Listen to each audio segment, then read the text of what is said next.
Hi everyone, welcome to Easy Classes. Have you ever accidentally pressed keys and missed your work?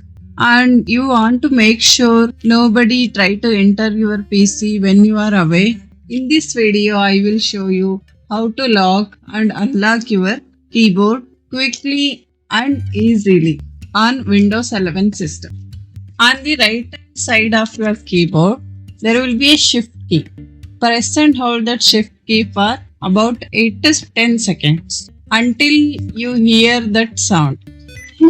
This sound. After that sound, one window will come. Do you want to turn on filter keys? Just click on yes. After that, your keyboard will be locked. You can't type anything. Nobody can type anything on your laptop. After that, how to unlock your keyboard? Same. Again, right hand side of your keyboard, there will be a shift key. Press and hold that shift key about 8 to 10 seconds. You'll hear that sound again. After that sound, your keyboard has been unlocked. You can start typing with the keyboard. That's all for this quick tutorial. If you found this video helpful, don't forget to like, share and subscribe to our channel for more videos. Thank you for watching.